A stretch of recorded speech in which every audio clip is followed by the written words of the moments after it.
हरे कृष्णा। राधे राधे। श्रावण मास के तीसरे अध्याय में कथा शिव पुराण के अनुसार नव नक्तव्रत, लक्ष्य पूजा, भूमि शयन और मौन व्रत के महत्व का वर्णन है। इस अध्याय में इन व्रतों के पालन से मिलने वाले फल और लाभों का उल्लेख है। विशेष रूप से मौन व्रत का धारण करने वाले वक्ता को बनने और सभी शास्त्रों में कुशल होने और बुद्धि में बृहस्पति के सम्मान होने का आशीर्वाद प्राप्त होता है। इस व्रत में दिन में केवल एक बार भोजन किया जाता था। इसका पालन करने से सुख समृद्धि और धन की प्राप्ति होती है। श्रावण मास जिसे सावन का महीना भी कहा जाता है, भगवान शिव की को समर्पित एक पावन और पवित्र महीना है। इस महीने में भगवान शिव की पूजा अर्चना और व्रत कथाओं का पाठ करना विशेष फलदायी माना गया है। आज हम तीसरे अध्याय को श्रवण करेंगे। शुरू करते हैं। श्रावण मास में की जाने वाली भगवान शिव की लक्ष्य पूजा का वर्णन तीसरे अध्याय में किया गया है। अब हम शुरू करते हैं। सनंत कुमार जी बोले, हे भगवान, आपने श्रावण मासों का संक्षिप्त वर्णन किया है। हे स्वामी, इससे हमारी तृप्ति नहीं हो रही है, अतः आप कृपया करके विस्तार से वर्णन करें, जिससे सुनकर हे सुरेश्वर मैं कृतकृत हो जाऊंगा। ईश्वर बोले, हे योगी, जो बुद्धिमान नटवर के द्वारा श्रावण मास में को व्यतीत करता है, वह 12 महीनों में नक्तव्रत करने का फल का भागी होता है। नक्तव्रत में दिन की समाप्ति से के पूर्व सन्यासियों के लिए एवं रात्रि में गृहस्थों के लिए भोजन का विधान है। उसमें सूर्यास्त के बाद की 3 घड़ियों को छोड़कर नक्त भोजन का समय होता है। सूर्य के अस्त होने के पश्चात 3 घड़ी संध्या का काल होता है और संध्या वेला में आहार, मैथुन, निंद्रा और चौथा स्वाध्याय, इन चारों कर्मों का त्याग कर देना चाहिए। गृहस्थ और यति के भेद से उनकी व्यवस्था के विषय में मुझसे सुनिए। सूर्य के मंद पड़ जाने पर जब अपनी छाया अपने शरीर से दुगनी हो जाए, उस समय के भोजन को यति के लिए नक्त भोजन कहा गया है। रात्रि भोजन उनके लिए नक्त भोजन नहीं होता। दृष्टिगत होने पर विद्वानों ने गृहस्थ के लिए कहा है कि यति के लिए दिन के 8वें भाग के शेष रहने पर भोजन करने का विधान है। उसके लिए रात्रि भोजन का निषेध किया गया है। गृहस्थ को चाहिए कि वह विधि पूर्वक रात्रि में नक्त भोजन करे और यति विधवा और विदुर व्यक्ति सूर्य के रहते नक्तव्रत करे। विदुर व्यक्ति यदि पुत्रवान हो तो उसे भी रात्रि में भी नक्तव्रत करना चाहिए। अनाश्रमी हो अथवा आश्रमी हो अथवा पत्नी रहित हो अथवा पुत्रवान हो, उन्हें रात्रि में नक्तव्रत करना चाहिए। इस प्रकार बुद्धिमान मनुष्यों को अपने अधिकार के अनुसार नक्तव्रत करना चाहिए।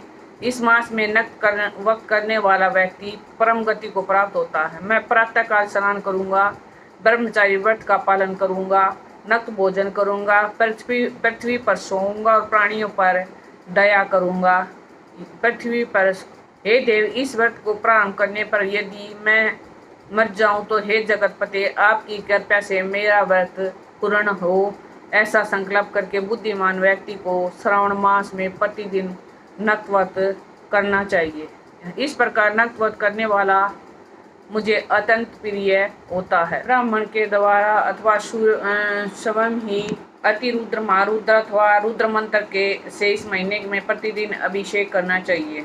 हे वत्स, मैं उस व्यक्ति पर प्रसन्न हो जाता क्योंकि मैं जलधारा से अत्यंत प्रीति रखने वाला हूँ। अथवा रुद्र मंत्र के द्वारा मेरे लिए अत्यंत प्रीतिकर होम प्रतिदिन करना चाहिए। अपने लिए जो भी भोज्य पदार्थ अथवा सुखोपभोग की वस्तु अति प्रिय है, संकल्प करके उन्हें श्रेष्ठ ब्राह्मण को प्रदान करके स्वयं भी महीने भर उन पदार्थों का त्याग करना चाहिए।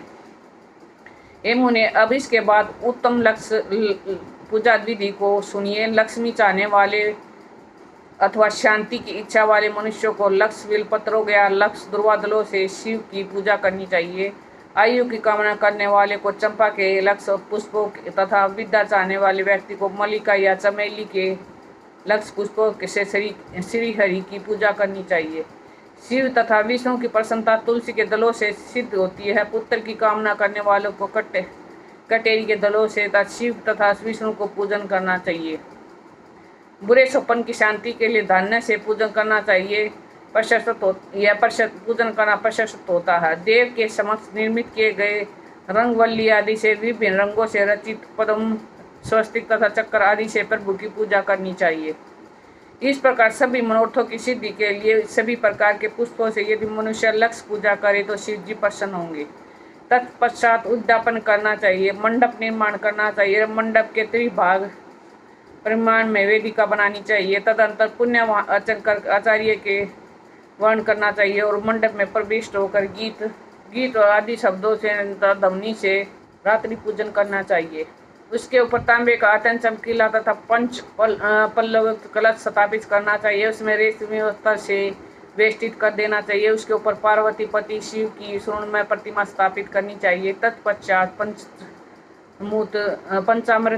पंचामृत पूर्वक धूप दीप और नैवेद्य से उस प्रतिमा की पूजा करनी चाहिए और गीत वाद्य नृत्य तथा वेद शास्त्र और पुराणों के पाठ से द्वारा रात्रि में जागरण करना चाहिए। इसके बाद प्रातःकाल भली भांति स्नान करके पवित्र हो जाना चाहिए और अपनी शाखा से निर्दिष्ट विधान के अनुसार वेदिका का निर्माण करना चाहिए। तत्पश्चात मूल मंत्र से या गायत्री मंत्र से शिव की सहस्त्र नामों के द्वारा तिल तथा दत्त मिश्रित खीर से होम करना चाहिए। जिस मंत्र से पूजा की गई है उसी से होम करके पूर्णाहुति डालनी चाहिए। इसके बाद वस्त्र अलंकार तथा आभूषणों से भली भांति आचार्य का पूजन करना चाहिए। तत्पश्चात अन्य ब्राह्मणों का पूजन करना चाहिए और उन्हें दक्षिणा देनी चाहिए। जिस वस्तु से उमा शिव की लक्ष्य की पूजा हो जाती है उनका दान करना चाहिए। शरण मूर्ति बनाकर शिव की पूजा करनी चाहिए। यदि दीप कर्म किया जाए तो दीपक का दान करना चाहिए और चांदी का दीप हो या सोने का दीप दान करना चाहिए। इसके बाद प्रभु से क्षमा प्रार्थना करनी चाहिए। अंत में 100 ब्राह्मण के भोजन कराना चाहिए। जो व्यक्ति इस प्रकार पूजा करता है उस पर मैं प्रसन्न होता हूँ। उसमें भी जो श्रावण मास में पूजा करता है तो अनंत फल मिलता है।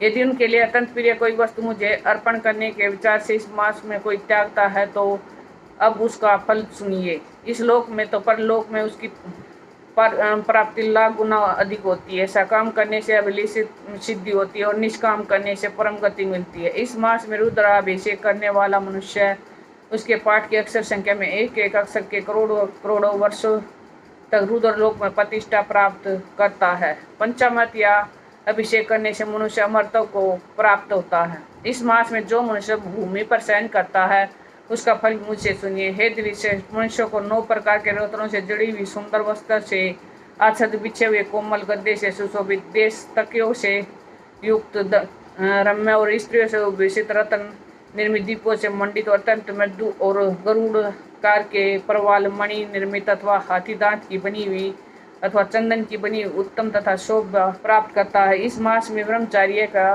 बल, शरीर की दृढ़ता और जो धर्म के विषय में उपकारक होते वह सब उसे प्राप्त होता है। निष्काम ब्रह्मचार्य व्यक्ति को साक्षात ब्रह्म प्राप्ति होती है और सकाम को स्वरूप तथा सुंदर देवांगना की प्राप्ति होती है। इस मास में दिन रात अथवा केवल दिन में अथवा भोजन के समय मौन व्रत धारण करने वाला भी महान भक्ता है। व्रत के अंत में घंटा और पुस्तक का दान करना चाहिए। मौन व्रत के माध्यम से मनुष्य सभी शास्त्रों में कुशल तथा वेदांग में पारंगत हो जाता है तथा बुद्धि में बृहस्पति के समान हो जाता है। मौन दान करने वाले के किसी कलह नहीं होती अतः मौन व्रत अत्यंत उत्कृष्ट है। नक्त व्रत लक्ष्य पूजा नामक 3रा अध्याय संपूर्ण हुआ। सावन मास में भगवान शिव की पूजा और व्रत करने से भक्तों की सभी मनोकामनाएं पूर्ण होती है और ऐसा माना जाता है कि इससे मनुष्य के मनवांछित फल मिलता है।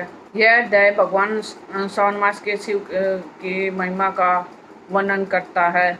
इस अध्याय में भगवान शिव और शिव के ने हमारे व्रतों का जो वो बताया है। व्रतों के किस दिन के व्रत करने से इस बारे में बताया है।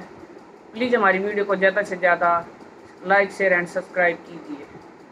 अपने शास्त्रों का ज़्यादा से ज़्यादा प्रचार कीजिए। राधे राधे।